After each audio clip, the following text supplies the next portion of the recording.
Hello, everyone. Welcome to Atomo. This is a series that I'm going to try where I talk about stuff from Carl Jung. Now, I am not a Jungian or certified in Jungian theory or anything like that. I'm just looking at the work, trying to understand the work in my limited knowledge of the work, but I think this is good because I can explain it in the very lay type person, pedestrian style.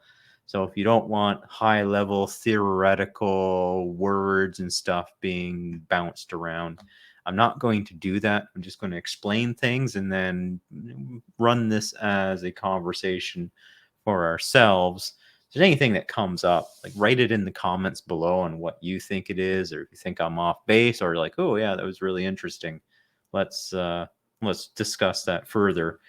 And I got this monstrosity in front of me, which I have to turn like my backgrounder off. I'll show you what it is. Let me see if I can turn this background thingy off for a moment. Let's just go none. You can see my boring house. I got, this is like you can do some nice reps with this. This is the Red Book by Carl Jung, the super enormous version. And then there we go. I'll put my order in chaos back. And okay.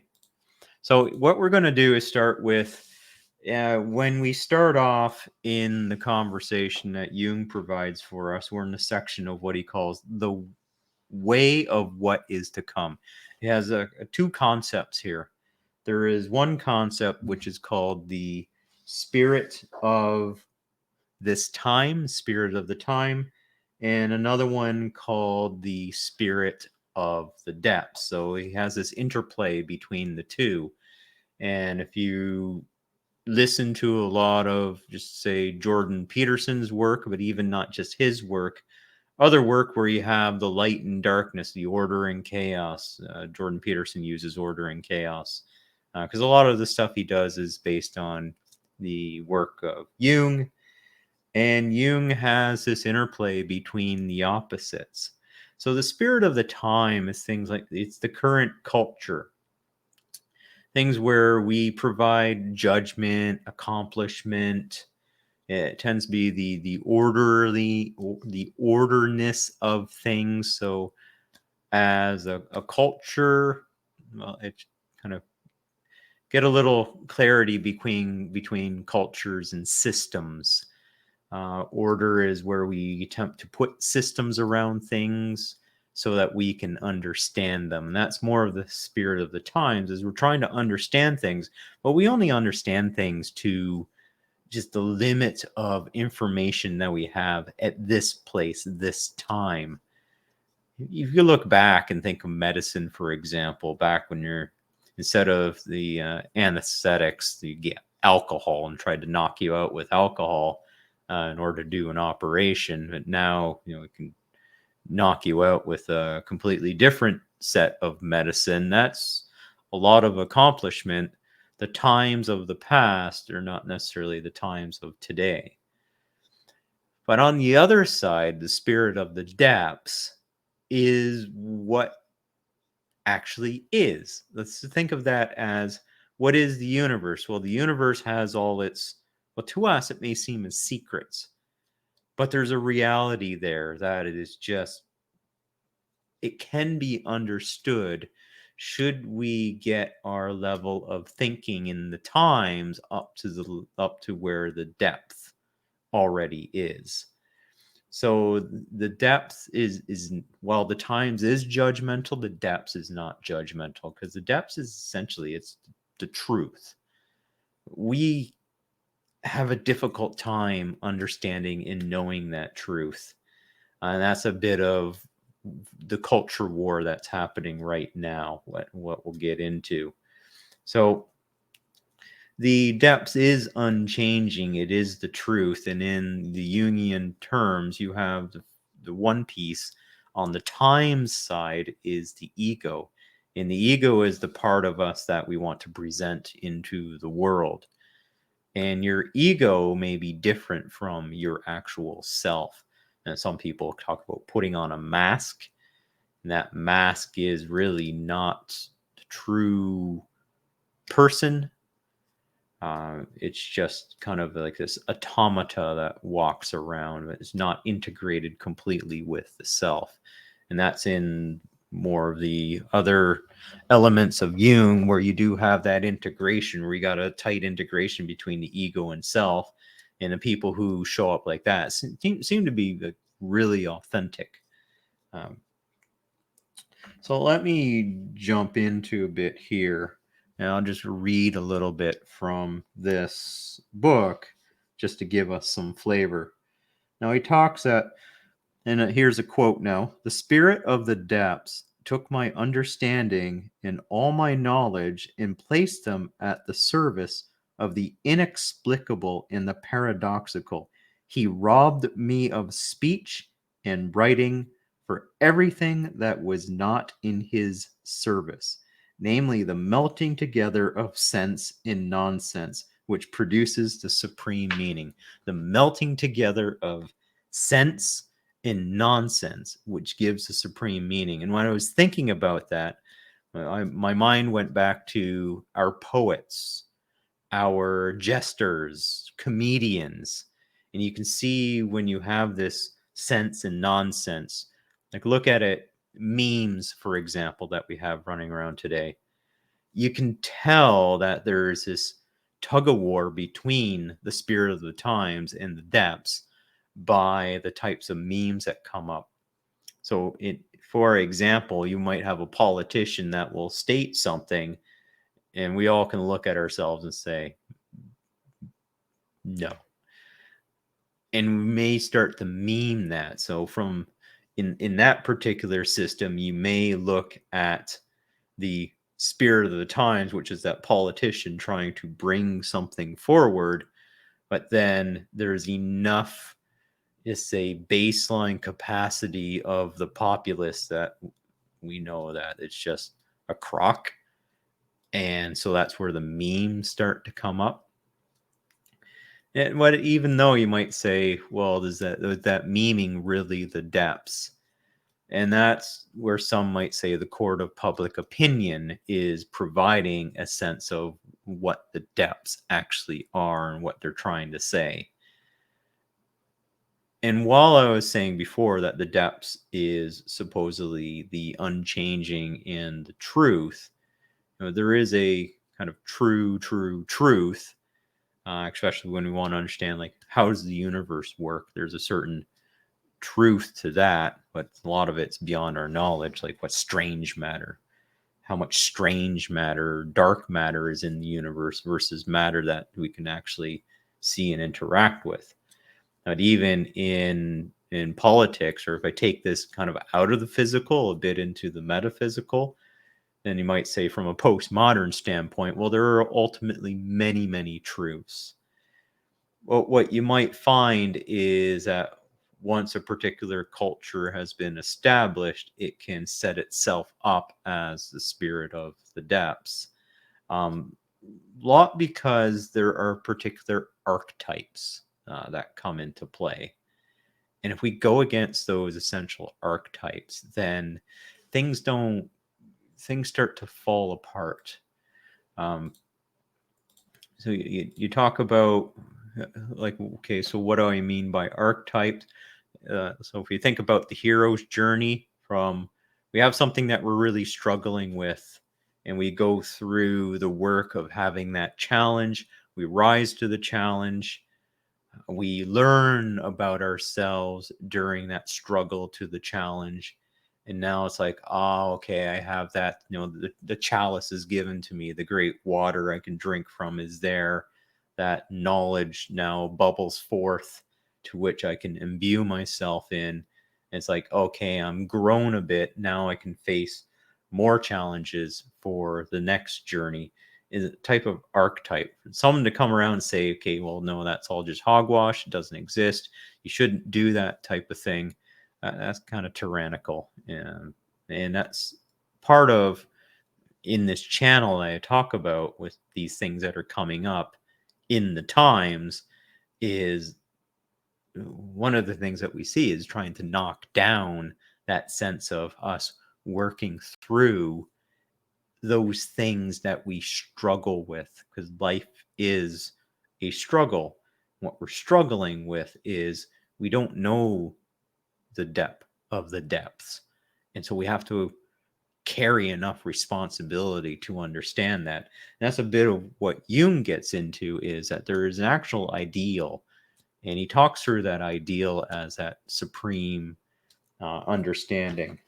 Or was he put here? That supreme meaning that he writes about. And he'll talk about supreme meaning in the terms of God. We're not talking about God as a metaphysical thing, so I don't want people to run away. Oh, we're going to talk about God here. But what we're talking about is an ideal. We're trying to understand the depths. That even, maybe I'll get to this phrase. There's a passage in here where he does talk about the depths is so true that even in the Bible, I think there's talk about you don't worship false idols. And the way Jung put it is, well, the false idols actually get destroyed because they can't stand up to the depths. So let's continue on with a bit of passage reading here. But the supreme meaning is the path, the way and the bridge to what is to come. That is the God yet to come, not the God that we have. It's the God yet to come. So it might even, the God that we have, or the ideal that we have, is not the appropriate ideal. That ideal is yet to come. We have to continue that striving to find it. It is not the coming of God himself, but his image which appears in the supreme meaning. God is an image, and those who worship him must worship him in the images of the supreme meaning. So again, it comes back to not worshiping the false idol. So if you had this like icon of God and you do your prostrations in front of the icon of God, that's really, you have to look past, okay, well, what does the icon mean? And I know not to go into God, but into Buddhism, which I have practiced, more practicing that instead of Christianity, is even the image Buddha that you bow down to doesn't really mean that you're bowing to this person.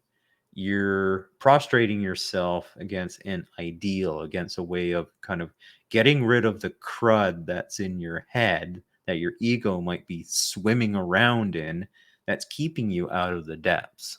It's keeping you too much into the current of the times, and you swim along with this current, but sometimes you might swim along aimlessly because you really don't understand where the depths go. And I'm not connecting the two, which is an important part that Jung puts forward in this. So we'll continue here. The supreme meaning is not a meaning and not an absurdity. It is image and force in one, magnificent and force together. The supreme meaning is the beginning and the end. It is the bridge of the going across and fulfillment. So if you know about the yin yang symbol as well, there's no beginning and end. It's just when you get so far along one line, it kind of corrupts into the next. And that's another symbol of order and chaos.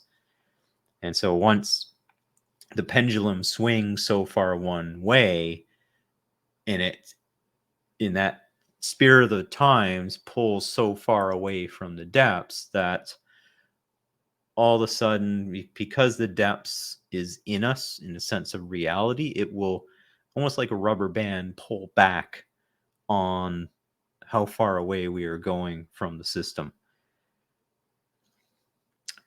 The supreme meaning is the beginning and the end. It's the bridge of going across in fulfillment. The other gods died of their temporality, yet the supreme meaning never dies. it turns into meaning and then into absurdity. And out of the fire and blood of their collision, the supreme meaning rises up, rejuvenated and anew. So it's like these ideas coming together and that's what I'm talking about with poets. Poetry and art can show you what is coming before it actually arrives. So if your poets are, kind of thinking back to Dostoevsky and the poets before the start of, and just give more context, the Red Book was written around the times of World War One. I think a lot of this was premonitions prior to the war that Jung was having. I was able to kind of see that dreadful conflict that was coming up and it was troubling him in his dreams. And so there's a bit of this bouncing back and forth of ideas and that absurdity that comes out, which is, it's important. That's why kings back in the day had jesters, because the jesters could joke about things in a way that it's a reflection to the king, and the king who had a good wise fool would be able to learn and be able to adapt, because a fool would say things in a way that's ha ha ha ha ha really funny, but it's sending a signal to the king in a way that you're not threatening the king, and you just don't walk out of the king saying, yo dude, your stuff sucks, here's what's going to happen, you're making a lot of bad decisions. Then people lose trust in their king, because there's a lot of, that's that ego thing again. They have to put on the face saying, well, okay, well, the emperor has no clothes, but we can't say the emperor has no clothes, even though that is, again, the depths are telling us the emperor has no clothes, but we can't say that outward, because now that's kind of we're talking down to the ruler. And when we talk down to the ruler, we might get parts of her body chopped off, because nobody wants to talk about the weakness of the ruler. But the fool can do that in a very particular way. And even today, our comedians can say that in ways that can make us say, and we laugh along with them because we know it's true. So they're that, the jester, the comedian, is that way of connecting with the depths. Especially really, really good comedians can really tap down into the depths and bring it up and make it strike against the times. And what happens? We laugh. That's when that strike of the times, that flint or that spark that comes out, is our laughter. When we see that, again, they see the turns meaning in if I read this again, yet the supreme meaning never dies. It turns into meaning and then into absurdity. So again, set and out of the fire and blood of their collision is the supreme meaning rising up, rejuvenated anew. But my analogy is using like spark, like it's just a flint and steel coming together. The image of God has a shadow. The supreme meaning is real and casts a shadow. For what can be actual and corporal has no shadow. The shadow is nonsense. It lacks force. It has no continued existence through itself. But nonsense is the inseparable and undying brother of the supreme meaning. So let's look at that again. The shadow is nonsense. It lacks force and has no continued existence through itself. But nonsense is the inseparable and undying brother of the supreme meaning. Like plants, so men also grow, some in the light, others in the shadows. There are many who need shadows and not the light. So this is important in this time that we're living right now. It's important because in the sense of this equity thing that's going on, in what equity, one might say, okay, we just need equal outcomes for everybody. And that is goes against the depths, because we're not all made equal. We are very different. And that's a part what's this nuance is coming up with, is some people like to be in the shadows. And it might be that you it's the interplay between order and chaos. If everything was orderly, and but the thing is, the times change, things change.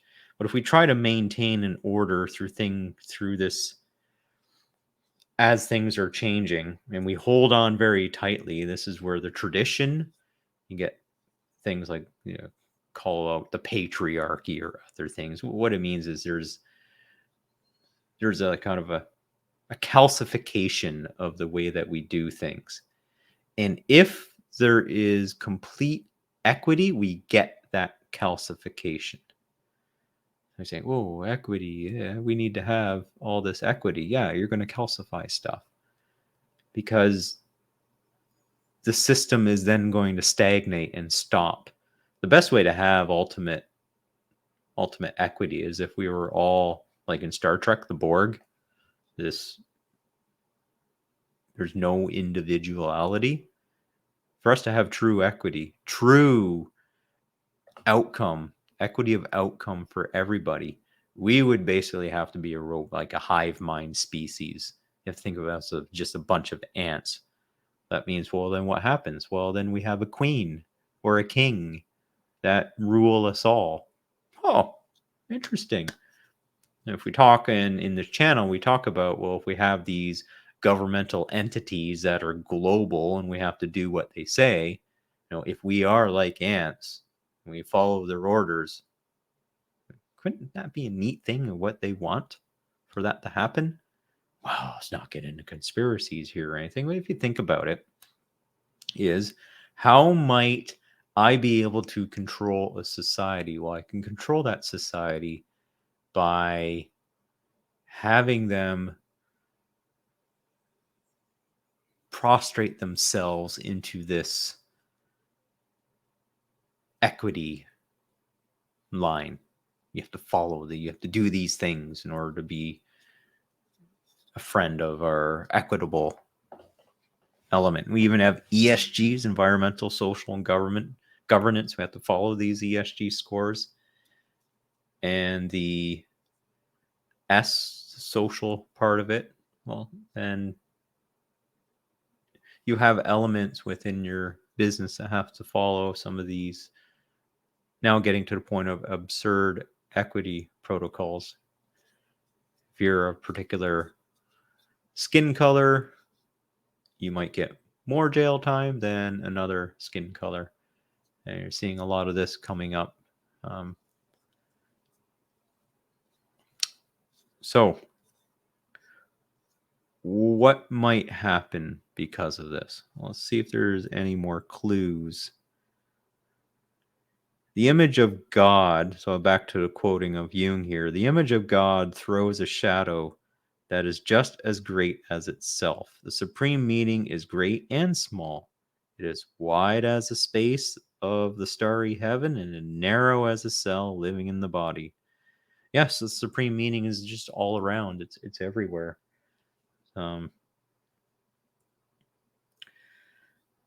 So let's see if I can pull out a couple other bits here. I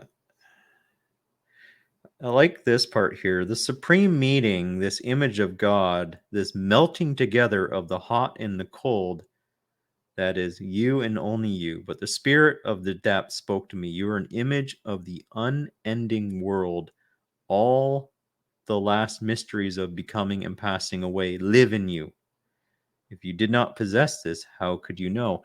That's interesting when he talks about that, is if you think about dreams and something, you'll have a dream, and especially for kids, how could kids explain a dream where they were at or doing something and they've never been there in their life, yet they had the dream and they're able to talk about these elements within the dream? We're just never there. that means we must come coded with enough something, whatever that might be. This is where you get into the conscious and unconscious.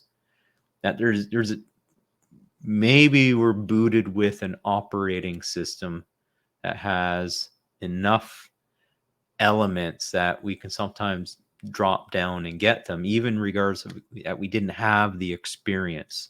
But somehow within us, there is something that is there. And that's a bit of this depth thing that's going on. Then the other point I wanted to put forward is as we watch our culture change, a lot of it's the transhumanist, transgender element. We keep a good eye on this one because how might we, and this is where the spirit of the depths, so the spirit of the times, so okay, transgender, transhumanism, is this a thing that is just a spirit of the times, or how might it be the spirit of the depths talking? Is it really spirit of the depths? And this is where I think at part I want to keep my mind open and as a thought experiment, how might I steelman an argument that transhumanism is actually a correct way for us to go forward, being that we are actually uncovering more of the spirit of the depths as we explore this and continue through. But on the flip side is, is it taken so far that we are getting our kids, not saying me, I would never do this, but if you even check on some of the other channels around and see some of the social media where a parent is saying that their 5-year-old child has identified as non-binary.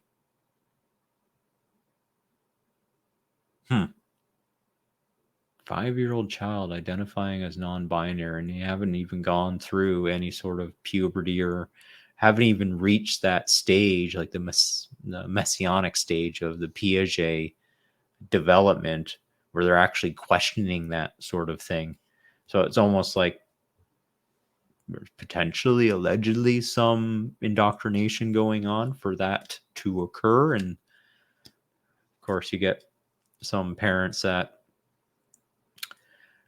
are and this is the case here, it might be they're so disconnected from their depths that they are just this current just being washed around wherever they go in terms of, okay, their thinking, their ways of doing things are completely disconnected from reality.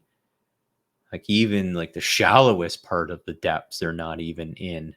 It's almost like 2 + 2 = 5 from Orwell's 1984. You're throwing you into room 101 and trying to get you to confess all your sins. And you just keep beating you down and beating you down and tearing you apart and beating you down. In the depths of you, especially the people who can resist the sort of, somebody trying to change your idea state, and the idea state is actually quite grounded, then those idea states are what actually collapses tyranny. Because it's just that one light against all that evil that can pull it all apart. And that's why the depths are so strong. And Alexander Solzhenitsyn talked about this in his Gulag Archipelago, where it just takes that one person to really stand up against the system. And if that one person, if the depths speak through that one person, it can collapse an entire tyranny. So this is where, when I talk about the channel being a Tomo and then a miracle occurred, this is where the miracle can always exist within us as humans, is we have this capability to tap into that depths of what is true and bring it forward. And that's where, when Jung talks about, he's talking about the nonsensical, the absurdity. It's almost like when you got the system and everybody's walking in step with this system, and then somebody says something and it like feels absurd, but then it's like makes you stop and think. It's like, that's not that absurd. And then we call it the people wake up. It's like, oh, didn't realize the emperor has no clothes. And it's like the little kid that shouts out, the emperor has no clothes. And now all of a sudden everybody's like, yeah, the emperor has no clothes. Because they're able to awaken what's in the depths of all the stuff that we really wanted to say. You know, when somebody stands up for something, stands up for value, stands up for some virtue that is actually is moral and good, does have integrity, and they couldn't do it because the current of the times was just so strong. So you might be on transit somewhere and somebody's accosting a little old lady and calling your names. Somebody just stands up, says, you know, stop that, get off, go away, you know, confronting the bully. And then once it goes, and then the people come up, say, well, thank you for doing that. Oh, I wish I had the courage to do that, but just couldn't do that in the moment. You know, that's where the depths comes and speaks to some of us. And somebody would say, in a religious term, is that the Holy Ghost that comes in, that possesses somebody? Well, we could say, well, it's that spirit of the depths coming up, and then somebody in the moment just knows that this is what is. This is the truth. They show up as their authentic self. And then all that brouhaha and all the Potemkin village and the facade just gets smashed. And what we're finding in our society today is, you know, with AI coming up, with the surveillance state coming up, it's just that heavy foot is looking so hard to put a damper on the depths. And this is where these systems tend to fail. It brings us to the Tower of Babel story. And in the Tower of Babel story, it's where they're building the tower into the heavens. And they got to a certain point where basically it had system failure, thinking like from the Matrix. It's like building it so big, and all of a sudden it corrupts and the whole thing starts to fall apart. Well, how did the Tower of Babel corrupt? Well, all the people started to speak different languages. That's a metaphor for a super complex system that no longer can be metastable. It's getting so big, there's getting so many pieces into it that the truth is actually starts to mask itself within the system. And then people don't see it anymore. And for whatever little bits and flaws that start to come up start to accentuate more and more and more, just as people don't see the truth, either because they don't know any better, or they're hiding it, or they haven't formed the appropriate relationships to understand, you know, what is the way that we want to build our system. And if we're so far off in our ideas and we don't come together to co-create and to talk and to challenge these ideas, then the system starts to fall apart under huge amounts of assumption. Everybody puts their ego on, and nobody can break through to what the actual truth is. And then it fails. So let's continue on a bit. I think there's a little bit more here. I just wanted to read, quoting Jung again. Believe me, it is no teaching and no instruction that I give you. On what basis should I presume to teach you? I give you news of the ways of this man, but not your own way. My path is not your path. Therefore, I cannot teach you. The way is within us, not in the gods, nor in the teaching, nor in the laws. Within us is the way, the truth, and the life. So again, very, very interesting. It's almost like he's gone postmodern there for a bit. Each of us carries our own ways, or we all have our I'm trying to think about this particular thought that he's putting forward. my path is not your path. But it's not like he's saying that, or my opinion, that he's saying it's mutually exclusive. But okay, let me continue the quote. Quote, woe betide those who live by the way of examples. Life is not with them. If you live according to an example, you thus live the life of that example. But who should live your own life if not yourself? So live for yourselves. So that's where, if you do look to false idols, false prophets, and use them as an example, you can fall apart. Think of North Korea, and you have to live by the example of the Kims, the leaders there. Well, those leaders, even though in that society they put them up as God, you're doing, okay, and there's the Caesar unto Caesar, gods unto gods quote. I can't remember. To drop in the comments where that one comes from. But the moment you cross those two things together to have, okay, well, the God is the Kim. Now you're living by an example. And that example is flawed. It is not the actual truth. And what he's trying to say here is you live by your authentic self. And if you're living by your authentic self, then you are the truth. And if you were to see everybody the way that they are authentically are, then I think trust becomes easier. But there's so much in our systems that we build that we want to gamify that we'll end up putting that mask of the ego in front of us in order to be somebody who we're not. And we might pattern ourselves. And you see this in dating, for example, where a guy might take on a certain, using cheesy lines or something. He's not being himself. He's just, playing stuff from a book, or even the woman's playing stuff from a book, not being her authentic self. And then that system, that relationship between the guy and the girl starts to fall apart because it's not built. It's not built from the depths. It's built from the times. Let's continue on here. The signposts have fallen. Unblazed trails lie before us. Do not be greedy to gobble up the fruits of foreign fields. Do you not know that you yourselves are the fertile anchor which bears everything that avails to you?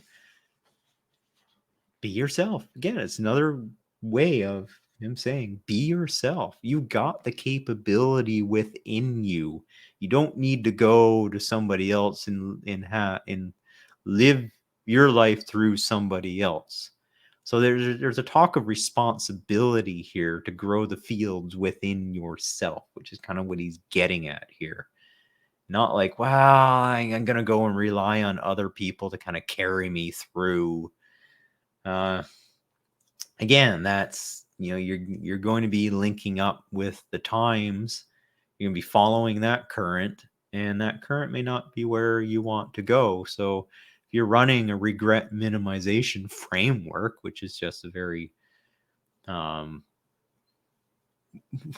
that saying is, if you're running a regret minimization framework, you're probably being very true to yourself, because you don't want to be 80, 90 years old. Hopefully a lot of us live to 90, that we can look back and say, oh my God, here's what I didn't do. I didn't do this. I didn't do that. I didn't do this. I didn't do that. I didn't do this. I didn't do that. Oh my goodness. To be on the end of your days and having a list of regrets, well, we want to minimize that. But you're going to, the best way to maximize that, just live your life through other people, and don't be true to yourself. Give me an empty husk or a shell. I think that's why you see so many relationships that don't work, and so many people that just seem like broken and busted. And I don't want to come down as being hard against people who really got problems that they have to struggle through. But even then, saying that is, they do have to struggle through those problems somehow. It's just getting the appropriate support help get through that. But then the other part of it, they have to carry that load. It's a heavy load that they have to carry, heavy responsibility. And some people, when they pick up that responsibility, they just crumble. They haven't been built up in a way that they can, that you think of us as like our skeleton. And if I were to think of like as a timber framed structure, but the timbers are not big solid timbers. They're actually little popsicle sticks or uncooked pasta. And the moment that we pick up something very heavy, that whole thing just starts to crack and break. It's so brittle because the people haven't gone through the actual hard work of developing character. And we get that through challenge and struggle.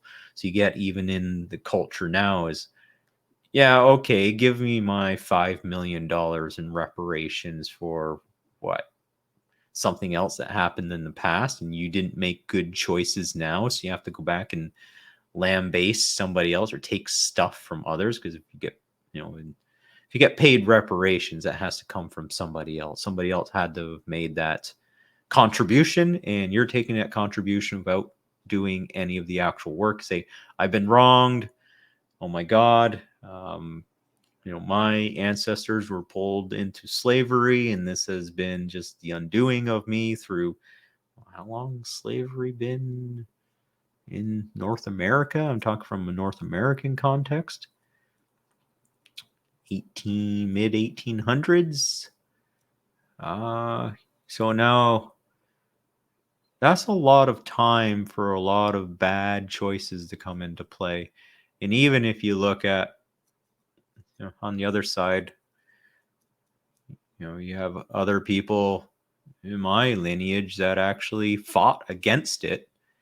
A lot of blood, a lot of treasure was spilt in order to stop slavery. What about those people? They should get a bonus for helping out. Go back to there's like 40 million people that are involved in slave trade even today. Help them out. Anyhow, getting a little off topic. Let's see. So I talked about, do you not know that you yourselves are the fertile acre which bears everything to avail for you? So you got that ability, you got that capacity for your self-responsibility. Yet who today knows this? Who knows why to the eternally fruitful climes of the soul you seek the way through mere appearances? You study books and give ear to all kinds of opinion. What good is all that? There is only one way, and that is your way. And I'll do it my way. Kind of a Sinatra thing. Yeah, may each go his own way. So I'll stop there at that point, because it comes into refining the soul, which I'll get into. So in this series, I'll just go through a bit of each section, and just as I did in this, as I talk about this, I'll just lay in some of my thoughts and what's going on in the world today, kind of weave that in. If this is helpful for you, there are things like putting a tip box in. You can tip me a coffee or something. Give your thoughts in the comments as well. And looking forward to doing another one of these soon enough. So if you did find this good or entertaining, just drop a comment in. Just, what did you like? What did you not like? And then let's go from there. So thank you for this start into the Jung series, and I'll see you next time.